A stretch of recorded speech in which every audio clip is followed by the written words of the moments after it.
Babangida Umaru, ADP, 2,174, 2174.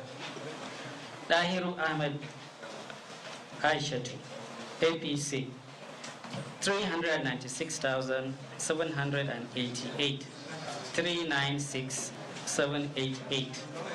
Sholia Haya Abga, 892. Umaru Ahmadu Fintiri, PDP, 430,861. 861. Baba Inna Ibrahim, PRP, 1,188. Dadu Amro, ZLP, 200. 200. That Umaru Ahmadu Fintiri of PDP, having satisfied the requirement of the law, is hereby declared the winner and returned.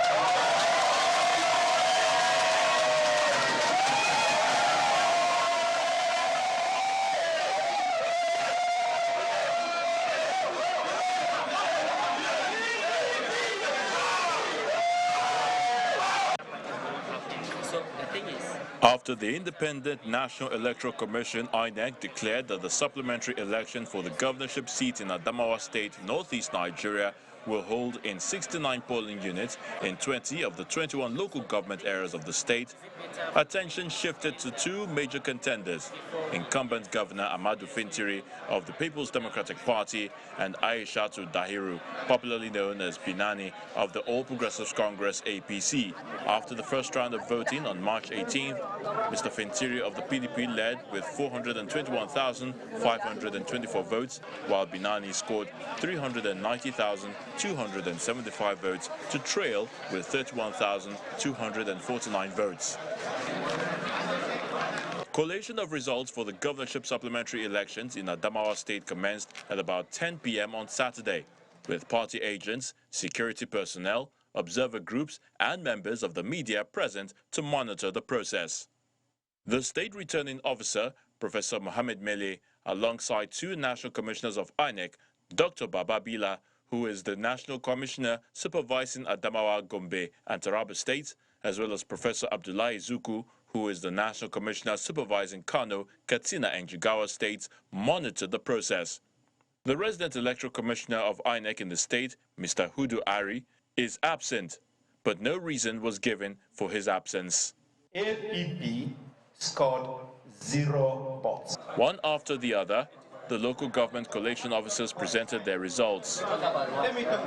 Between 10 p.m. and 1 a.m., results from 10 local government areas were collated, while results from remaining 10 local government areas were being expected.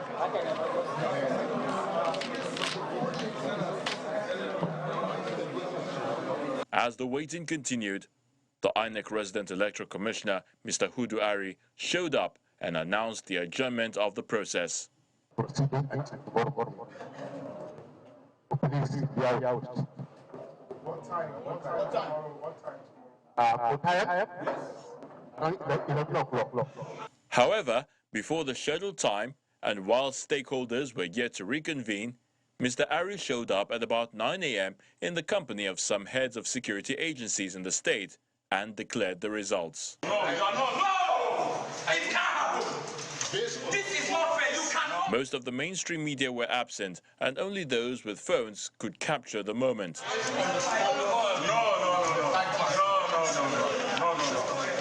No, okay, someone like APC support the highest vote. No.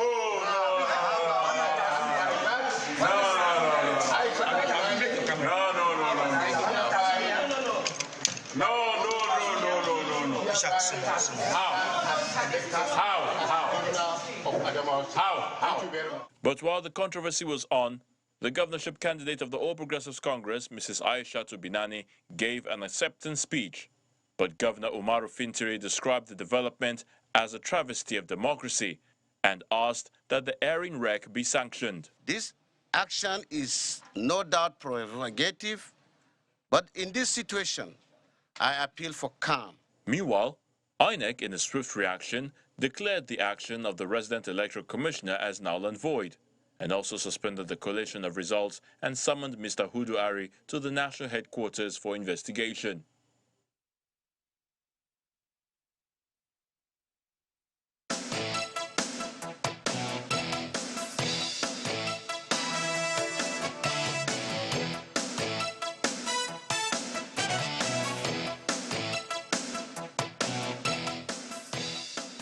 Thank you for staying with us, and that's where we're starting off from Adamawa State.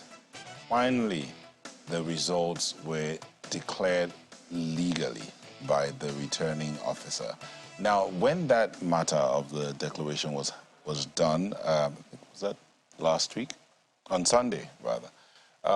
Back and forth, who was wrong, who was right. The law said one thing, and we had a guest here who insisted that what was done by the REC was the correct thing based on Section 149 of the Electoral Act, that when an official of the Electoral Commission makes a mistake, it stands until the law court reverses it. But now, let's see, INEC reversed itself. Let's see if our guest here will help us understand exactly what happened and what's going forward would be. Kolawole Johnson is the head Directorate of Research, Plan and Strategy, Act for Positive Transformation Initiatives, APTI, who's here in our Abuja studio. Thank you for joining us, Mr. Johnson. Thank you, sir. Thank you. And from Lagos, we have Mr. Dr. Monday Obani, Chairman, Section of Public Interest and Development, SPIDEL, Lagos studio. Thank you for joining us. Thank you. Thank you for having me. Good morning. I'll start off with you, Mr. Johnson. Let's begin from, let's put it like a background here. When you heard that declaration and that announcement by the resident electoral commissioner, what came to your mind? I was seated at the worship center, and I was having update, from the office, and suddenly I got, something else on a WhatsApp group that the REC had announced the APC candidate. But, perhaps because I was getting update, I thought it was, fake news, so I didn't take it to heart. Until later, when I started getting, some, of course, further report and her acceptance, speech. But funnily, I didn't really take it as what would stand. Because, see, election is not just some exercise somewhere. It is what we take as a leadership recruitment process. I don't think it's a place where anything would just go. So when I saw that, I knew it was not going to stand, and thank God that INEC came to announce immediately that that would not stand. Why? It is usually, we know, the returning officer would announce the result and not the REC. Secondly, the collation was still ongoing, and you should ask yourself, with which result did the REC, come to that conclusion? 3, you'd also see something strange. They adjourned to 11 a.m., and suddenly he showed up by 9. And others that ought to be there were not there. But I was querying something there, that the man was not acting in isolation. You have the head of the security agency seated with him, and you ask yourself, of those ones who would not act based on the circumstances of the state, there must have been some forces backing that action from somewhere. And the utterance of, what he said, that what the REC said, that I was appointed by Buhari, he was already challenging the authority of the National Office of INEC and saying that I am not responsible to you, but the one who appointed me. And if he was making such, such declarations, you should be suspecting something there. Was it that he was getting some backing from where his appointment came from, or what? Well, by and large, I knew that he wasn't going to stand, and INEC came to the rescue of the nation. If we assume that whatever an INEC official, will do, even if it's in a horrible situation like that he stands, except the court of law overturns that. That would have been a watershed in the history of Nigeria politics. Perhaps tomorrow, a governor will just, get seated somewhere, will be in office for 4 years, will do nothing, and call the rec and just give him whatever amount he can give him and say, once the election is ongoing, simply sit and announce me, and that will be all. So we are fortunate enough that that did not stand, and I think we should also start giving some commendations, to the National Office of, of INEC at this stage, because take it, during the general elections, there was no way the National Office will coordinate and know in details what transpired in all the states. But this was, of course, they had a time to look at this very well. Unfortunately, there have been complaining about the man prior to the supplementary, elections. And you were expecting, we should expect what happened in Osun then, that perhaps they will send another, rec or, do something about that. There was a national commissioner that was sent, don't forget. To assist. To assist. And, of course. Sadly, the national commissioner was brutalized over a case of mistaken identity. He wasn't there when that announcement was made. But I'm trying to take a look at the body, the entire scenario of what transpired yesterday, I beg your pardon, 2 days ago, and the aftermath. You have pointed out the fact that heads of security agencies were seated beside him when he made that announcement. Never mind that people were asking him, the people who were using their phones to record were asking him, upon what basis have you made this declaration? Collation is not even over. So what are the scores?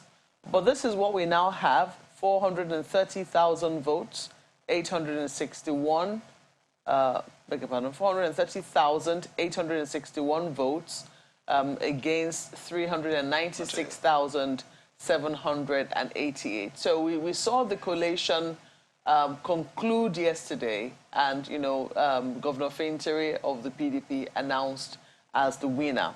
I'm looking at the general, the overall overarching situation. The fact that the APC candidate went to court, and the court refused to grant the ex parte, asking the lawyer instead to answer whether, they had, as the court had jurisdiction over the matter, and then shifting it to the 26th of April. So perhaps I should even take this to Lagos, since we have already introduced our guest in Lagos. Mr. Obani, I don't know, when you look at how all of the actors played in this particular drama that we saw in Adamawa, what really stands out for you? Where would you say that the day was saved by what we were about to witness in Adamawa State? Thank you very much. I also watched that drama, because you called it appropriately. It was a drama. I thought I was even watching a Nollywood film that was not properly scripted. I didn't know that we can descend so low as a nation, especially with our democratic experience, where somebody with all manner of impunity ever exhibited by any public officer will come and announce a result without any basis, without having any result whatsoever. Okay, this is the requirement of the Electoral Act, that whoever should be announced as a winner in every electoral process must have scored the majority to have the highest vote, and then comply with other requirements. The man did not mention all those other requirements that the law has prescribed before announcing a winner. So I thought all of us were watching a drama, from a Nollywood action. And then what saved the day, as Riley pointed out, was the INEC office in Abuja doing the writing, suspended collation. I invited all the necessary officers to come to Abuja. And then let them look at what has happened. And that is clearly in accordance with Section 65 of the Electoral Act, where an officer of INEC has announced a result. INEC has a right to review that result. One, if you announce under compulsion without any voluntariness on the part of the public officer who is doing that duty, INEC has a right to review. INEC also has a right to review when there is no due compliance with the Electoral Act itself. So these are the conditions under which INEC officers, at the Abuja office, can actually intervene with any election going on in the state. And that is what actually happened. Within 7 days, the law allows them to do that. And so what saved the day was INEC quick intervention, because anger all over the country was brewing. Irrespective of political differences, wherever you belong, the point is that we cannot allow our nation to descend so low, because we are being watched internationally. The world is watching Nigeria. I didn't see the kind of brazenness ever exhibited by any public officer like what that lawyer did in Adamawa. And I know that the Nigerian Bar Association will take this matter up with issue of discipline on that lawyer. He didn't behave well at all, and he never represented Nigeria very well. There's a lawyer who went to court, the lawyer representing the APC candidate who went to court. The rec is a lawyer. The lawyer who went to court also, he has been asked by the court to come back and address the court on the issue of jurisdiction. I know that this is a post-election issue. When a post-election matter comes up, which court is the appropriate court for a lawyer to approach the court for? Is it going to ordinary court or going to the tribunal? Because already we are aware that tribunal has already been set up all over the country to actually handle the electoral issues. Now, this is an election issue, a post-election issue, and you are rushing to a federal high court. I'm very happy with what the judge did by saying, Mr. Lawyer, I want you to come back and address the court on this issue of whether I have jurisdiction over the matter. So all of us, the Nigerian Bar Association, we've been interested on the address that will be given by that lawyer concerning how the court he has run to has actually acquired jurisdiction over this post-election matter. So we're watching. I don't want us probably to be judgmental here until he finishes his process, and let us also know why he has gone to court, because the court is there for everyone to come and ventilate. The court is open, so we're not restricting any person. But in doing that, we must also be very careful the kind of things we carry to the court. And this is also where the NBA comes in. There are certain things we now begin to put our feet down and say, look, we must begin to ensure that members of the profession, either in accountancy or law, must begin to do certain things, for the nation. In things like this, you don't just rush to court and begin to probably paint the legal profession to be in bad light, because some other non-lawyers will look at the situation and say, what are you guys up to? You guys are not behaving well. So I think that we will allow him to go and address the court on the issue of jurisdiction, and then let us see how the court will react to that particular address. Interesting is also how CSOs who monitor the situation, the scenario in Adamawa, how they also reacted to that particular. They're usually very temperate with their use of words, but on this one, they condemned outrightly the utterances of the resident electoral commissioner, calling the situation a total illegality, and asking INEC to, do the needful, look through the process and prosecute. But we've also seen that INEC has issued a statement, saying that they're going to be reporting to the appointing authorities the unwholesome behavior of the REC, and that they have, suspended him in the meantime. And it calls to question the powers of INEC. Do you think that INEC is too limited?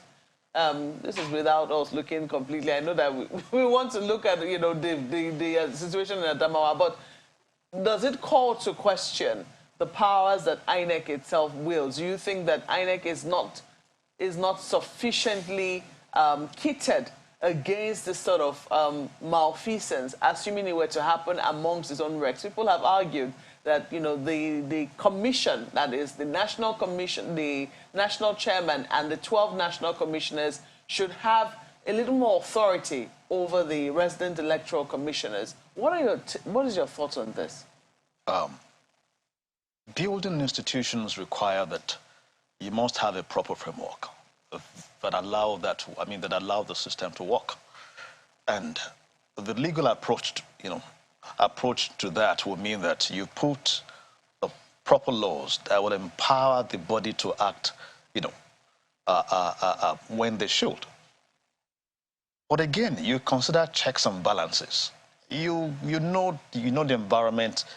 We operate in an environment where the abuse of power, it's not it's a common thing to us. So if we are also trying to checkmate such by ensuring that you don't give that totalitarian power to the INEC board, because all you have to do, perhaps as the chairman, if he's not a man of integrity, is to get out of the 12, 7 of them to himself, and you can get things done against the interests of the system and the people. So while we are trying to advocate for more power, for the board, for the chairman, the commission itself, the commissioners, the 12 commissioners, and the chairman, we must also put into consideration the environment we have found ourselves. Take, for example, you have governors today. You see the things that you hear of in states. You shouldn't be hearing that, but because of the powers they have, so we must also be very careful. However, while we blame the INEC alone on this, you made mention of the security agencies seated. You have the Civil Defense Corps, you have the DSS, their director, seated, and you have the Commissioner of Police. I'm sure you are aware that these are agencies that act on orders, officers. Are we saying that those ones also did not get any order from Abuja before embarking on that? Don't forget that they knew the collation was still ongoing, 1. 2, they knew that what they were doing there was not right according to the law. They knew the procedure that always it is the returning officer that would announce the result and not the REC. So having certified by their knowledge and by their level, their status, that what they were doing is wrong. Why seated there in the first instance to do that? Won't that tell that there is something else again acting beyond the state? So if INEC officials in Abuja are not aware of what the REC is doing, how about other security agencies that they're not aware of what, of the drama ongoing there on that day, knowing well that everything was wrong? Illegality, it wasn't anything hidden. There was nothing you can say to defend that. So why were they there seated with him? Let me take this to Dr. Bani. Dr. Bani, based on what Mr. Johnson has just said here, let's go look at the Electoral Act, Section 64, 65, and the 149, upon which some have argued that INEC erred even in reversing itself. Now, is there any ambiguity in this law? 64 says the presiding officer shall endorse the word rejected on the ballot paper rejected under Section 52 of this Act and for any other reason, and the ballot paper shall not be counted except otherwise. 65 says the decision of the returning officer shall be final on any question arising from or relating to unmarked ballot paper, rejected ballot paper, and declaration of scores of candidates and the return of a candidate. And then that's Section 149, or is it 149, that if a staff of the commission makes a mistake, then that mistake stands until otherwise decided on by a law court. You're very clever, man. Is there any ambiguity in this? There is no ambiguity at all. Everything is very, very clear. So how do you think? Section 65 you read. You didn't finish it. Go down. read section 65, read the entire provision, please. Immediately you finish issue of being returned or this and another. Go. It say provided. Go below it. Provided what? Read it. You have it. Provided. Yes. Let's look at 65. Read it. That's it here. Okay, so provided that the commission shall have the power within 7 days to review the declaration and return where the commission determines that the said declaration and return was not made voluntarily or was made contrary to the provisions of the law, regulations and guidelines and manuals of the election, a decision of the returning officer under section 1 may be reviewed by an election tribunal or court of competent jurisdiction in an election petition proceedings under this act. Let's follow it procedurally. That is 65. Yeah, let's follow it procedurally, sir. You mentioned 64. Let's follow it procedurally. Let's follow it procedurally. I say you mentioned 64. Section 64 of the Act, gives you room for the collation officer, very important, or returning officer, whichever one you prefer. Now, we have a returning officer for the election in Adamawa. The man that announced that particular result without any basis was not the person authorized by law to do that. That is granted, is taken. Now, the returning officer at every election will do collation. The election takes place at the polling unit, announced at the polling unit, and the result transmitted at the collection center. It is now a summation of all the results at the polling unit. That is where the collection takes place. Then when you have collected all that from all the local government, you total it. Then you now announce that particular result. If there is any discrepancy between the results that are presented to you physically at the collection center, what you have to look at now is the accreditation with the beavers and the result that has already been transmitted. If you look at section 64, subsection 4 and 5, it gives you what the collation officer or the returning officer will do at any time where there is any discrepancies between his result that the officers are brought to him and the one that has already been transmitted. And that's why we're still saying that even the Electoral Act itself has made provision for immediate transmission of result. Immediately you announce it at the polling unit. It's there. Section 64 of subsection 4 and 5. Look at it there. The Act itself says you have to transmit result at the polling unit. Now, if there is any differences whatsoever, you now rely on the one that has been transmitted and the accreditation that has been done by beavers. Now, having done that, then 65 now says, if you announce that result based upon the fact that you have complied with all that processes in section 64, whatever you have done is final. But he also goes ahead to make a proviso and say, look, provided that INEC has the power within 7 days to review that your result, done by the right person, not done by somebody who is not supposed to be there. He has the right to review. If one, it is done there was no voluntariness on the part of that announcement, and secondly, there is no due compliance with the Electoral Act. That is what section 65 now says. Now, section 149 you have mentioned. If an officer of INEC, the proper authority that's supposed to do the right thing, has announced the result, whatever is done, there is issue of validity. It's regarded as being, there is a presumption that is valid. Except the court now looks at it and says there is no validity. The court has the right to do that. That's where section 149 comes in. But you must comply with all those further provisions I've mentioned. 64 tells you what to do. 65 says it is final. So it even goes ahead and make a proviso. Then 149 now tells you that whatever you have done as an officer of INEC, that is presumption of regularity. And so it's only the court now that can now set it aside. Now, looking at that story of Adamawa, was there due compliance with the Electoral Act? The man that announced that result, was he the right person? Secondly, did he even do the right thing at all? Was there any result When collation was still going on, the man went ahead and announced results without any basis. Where did you now derive the figures with which you announce a winner? When the act says what it's supposed to do. So looking at it in totality, there is no question of any person citing section 149 for you in isolation. There must be due process that the act itself has provided. You must comply with all that. And if you don't comply with it, there is nothing anyone can do about it. You have done the wrong thing. And I'm very happy that INEC, you know, because of the outcry, because that is also what happened at the national election, where people were saying, look, INEC, there are issues. Before you know it, by 4 o'clock in the night, 4 a.m. in the morning, when people were still sleeping, results were... So there are issues.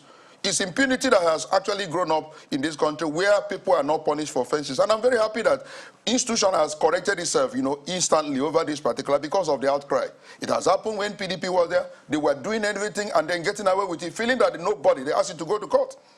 They asked you to go to court. Now, the court itself now everyone is looking towards the court. And as I said earlier, God will help the judiciary in order to do the right thing concerning the electoral process of 2023, because everyone is looking towards the Nigerian judiciary to do the right thing by ensuring that law and justice is deployed instead of technicality.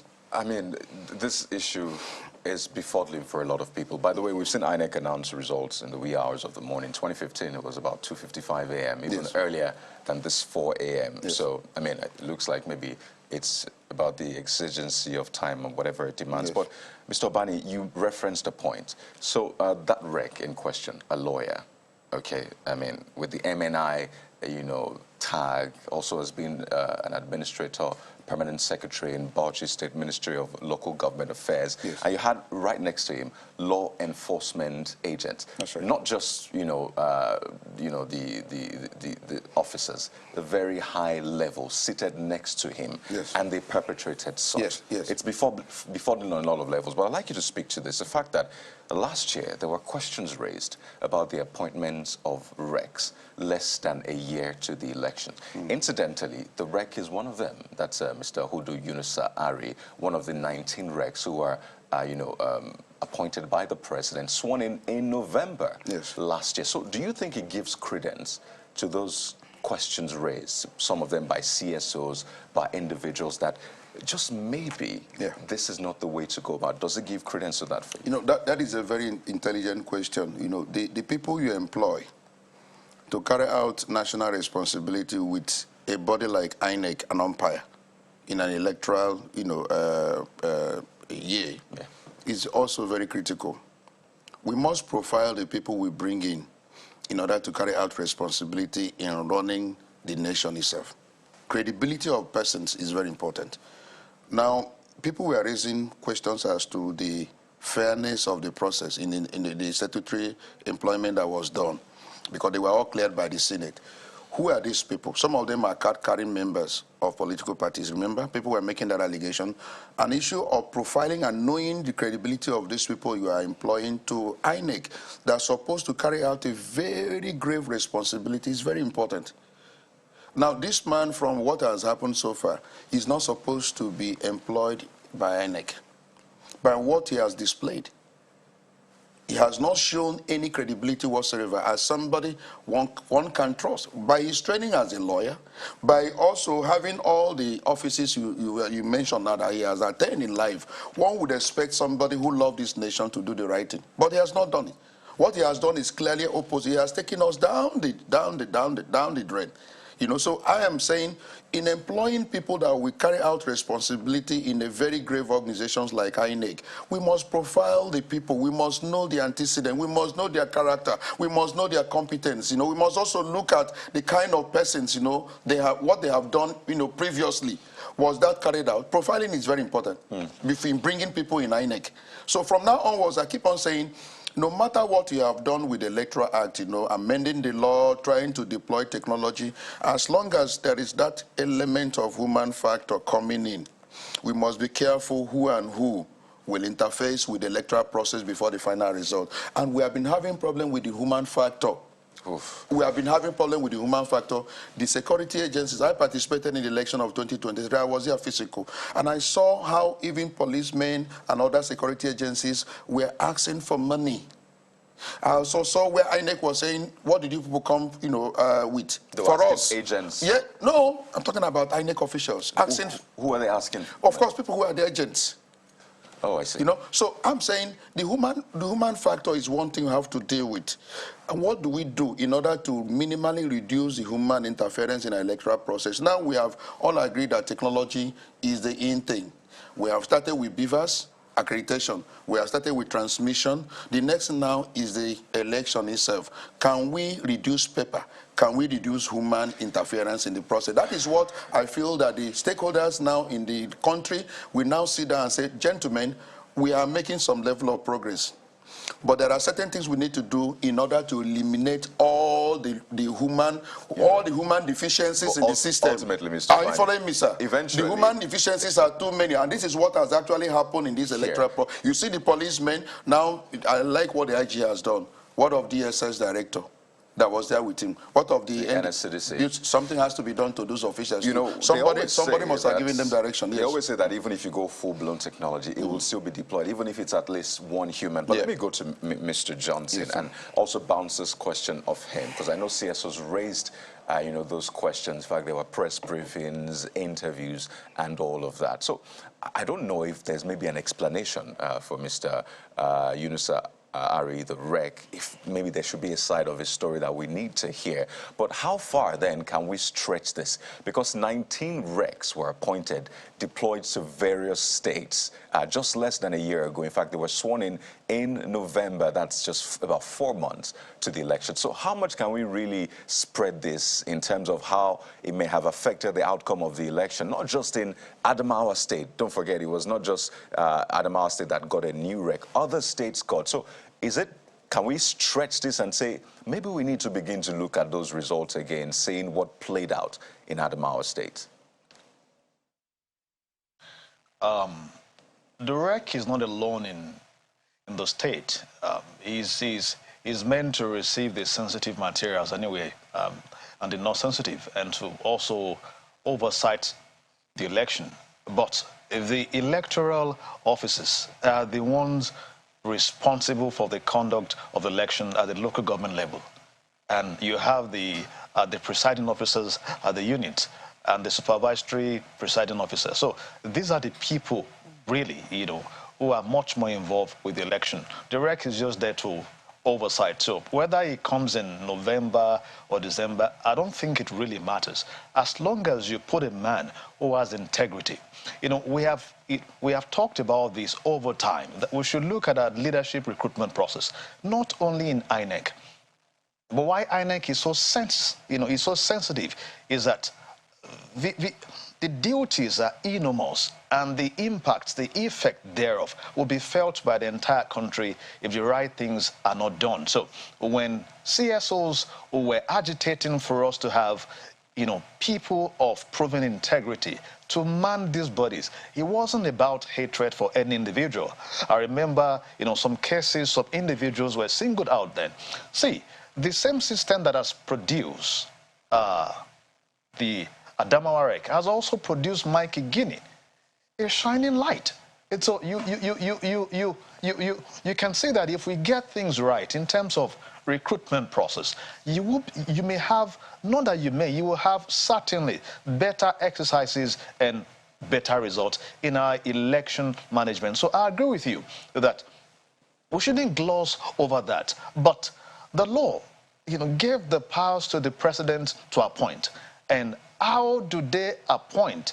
Usually, they look out to the states to send nominees. Of course, I'm aware that, I don't know how these ones, came, but years back, during the PDP time, most times the governors were the ones sending nominees, to the president to appoint. And most of them, a lot of times, either they are card-carrying members or they are, agents of the officials there who are appointed them. And don't forget that we have a systemic feudal system in a democratic setting where some people choose those they want and they send them to places not to serve the nation but to serve their purposes. this is a new patrimonial state where we see the state, as our purses where we should go to take the national cake. So when the man is sending you, he's not sending you for your own interest alone. One, you must have been loyal to him. And two, he's saying that you must continue that loyalty by ensuring that you do what I want. So who knows?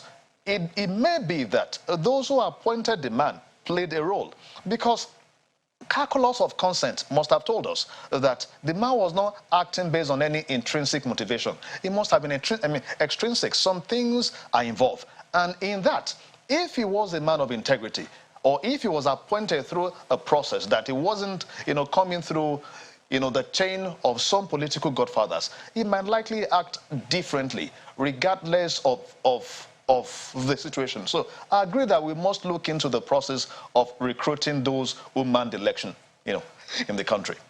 Yes, thank you, Mr. Johnson. And you've pretty much stretched yet again the leadership factor. Mr. Obani has talked about the human factor, but I also want us to emphasize the leadership factor. I wonder if we're asking enough questions of the drama that played out on Sunday in Adamawa. And let's go over the sequence of events yet again, Mr. Obani, looking at the complaints made by the REC prior to the supplementary election, complaints, allegations made by the PDP government in Adamawa State about him being complicit in, the plan to compromise the process. And then we see him during the supplementary election, we see this same REC declaring illegally the result of the election, the outcome of the election, without the process being concluded. And it's done, in the presence of security forces. I'm just wondering if he could have gone ahead to make that declaration without the knowledge of the leadership of the commission itself. INEC is made up of 12 national commissioners and the chairman of the commission itself. And, it's been said that a national commissioner was deployed to assist him in the process, knowing full well that there was division within the rank and file of the officials sent to manage that process. So will INEC really be oblivious to what happened at 9 a.m. on Sunday in Adamawa? We sweep many things under the carpet in Nigeria. If it is a very serious nation, and I think Nigeria at this point in time should be regarded as a serious nation, there is nothing wrong in carrying out what we call a very comprehensive audit, comprehensive investigation of what transpired in Adamawa as a starting point, and to know those that are behind what has happened. It is clearly something that is very shameful. They didn't play a role that any person in a democratic setup should play. What happened is very shameful. And so for us as a nation to rebuild ourselves and then rebuild confidence, there is nothing wrong in going into the proper investigation of what transpired, who was behind what, who authorized this man to go and announce result without any basis. Who are these security agents that were with him? Who authorized them to be with him? Why would he brazenly do what he did and think that he can get away with it? So these are things that can now be investigated, and then the real people that are behind this will be unmasked. And before you know it, punishment meted out, as a deterrent.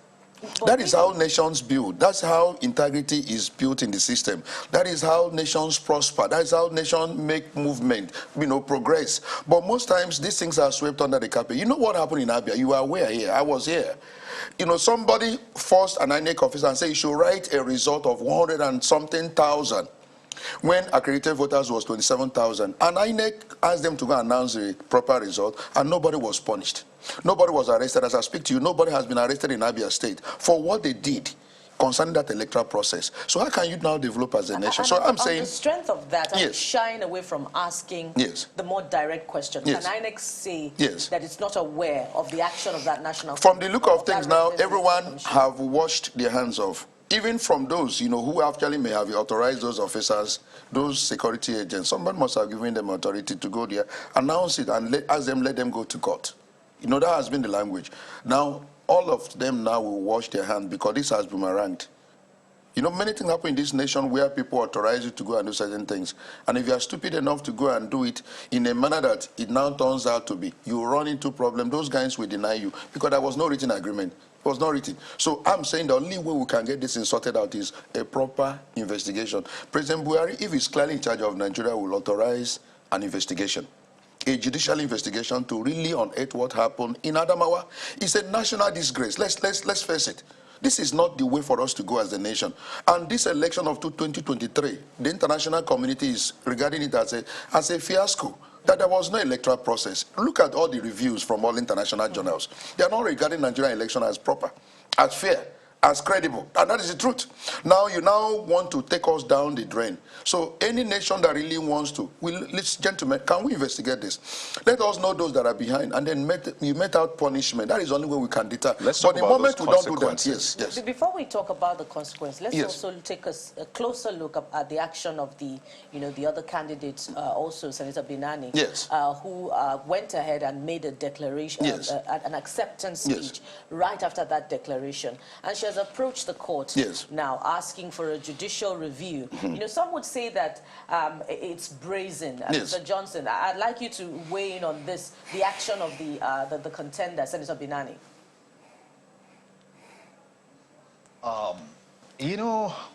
Prior to the supplementary election, she complained also of some perhaps irregularities or whatever during the main election. So for her, she may be acting, to get back at the system too. However, for what she's done in this election, if she had, taken a different position when that illegal announcement happened, she would have been a hero waiting to be the next governor of the state. This must have rubbed off on her. But, I was trying to tell your colleagues here in the studios that the system, we're looking at INEC as a body. We should look at the Nigeria, ecosystem where you have a completely broken value system. In those days, you can't even try those acts. I remember when we were growing up. You can't come to your community suddenly with money and people will applaud you. You can't be known to, to have done some, or to have carried out some criminal acts in places, and your community will applaud you. But today, they will greet you with chieftaincy title. You will sit at the front row of religious houses. The system is broken. You can't, the officials alone, or the woman alone who is looking for power, is also in this system where she knows that you can do anything, and the ends justify the means. The lawyer was talking about how bad this past election is. I think we should look back. We should look back. The only thing about this election is that you have a system that is exposing the fraud. In those days, you won't have mutilation of, result sheet. What you, in terms of, turning what this man got to this man, what you will have is addition. In those days where, you have 60% voters turn out, it was all, a hoax. So the system itself, the country itself, the value system is broken. You can't single out, one of us or two to blame. We should look at ourselves. This is the same system that is producing the corrupt, judicial officers, the corrupt religious officers, the Yahoo boy on the street.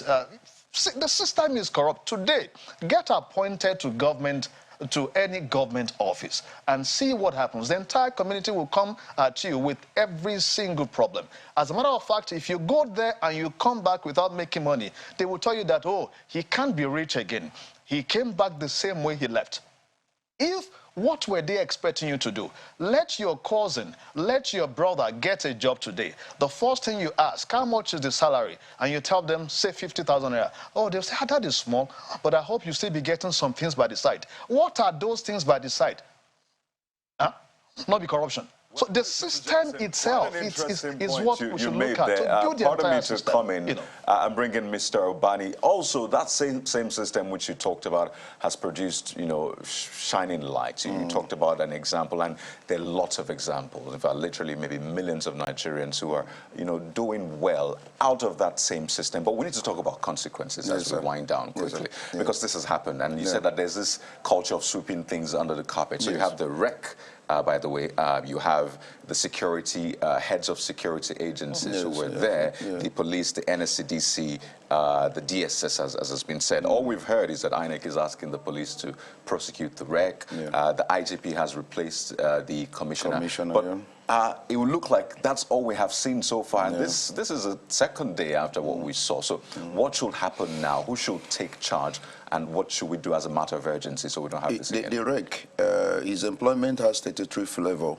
He was cleared by the Senate, and it's also the Senate that can remove him. It's the president that appointed him. So the president, that's why INEC has done the writing by suspending him temporarily, and then writing to the president and say, this is the man you have given to us. This man has failed in every respect. So go ahead and take, the action. So the president has a role to play. Yes, he has a role to play in removing him. And what INEC did also that is very commendable is writing to IG. But IG doesn't even need to be written. They should have arrested him immediately without any letter being written by But they INEC. couldn't have, because we had the security agencies even given him exactly. So now INEC has written to IG and said, get this man prosecuted, get him investigated and prosecuted.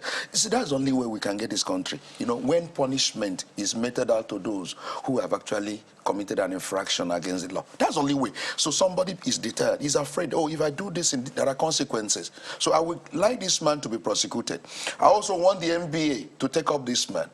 We are saying those people we are sending as professionals into public service, we must also begin to look after them. When they err, we should punish them professionally. So for this lawyer who did what he did, I will want the disciplinary committee of NBA to take an action against him. So he did not behave well. Officials with him as well. Yes, the IG has done the right thing. The DSS man that was there need to be punished. The man who also of the other security agency that was there alongside must be punished. Who authorized them? What were they doing there?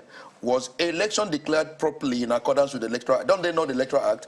For them to now go with a man that didn't have any result whatsoever to declare when collection was still ongoing. So I'm saying the only way we can get this country running very well is let people who have offended the law be punished. Let our judiciary be strengthened independently to make sure that those who offend the law are punished. The day judiciary, I'm saying it here again, the day Nigerian judiciary begin to do the right thing in this nation, almost 50% of our problem, let me now reduce it, will be solved.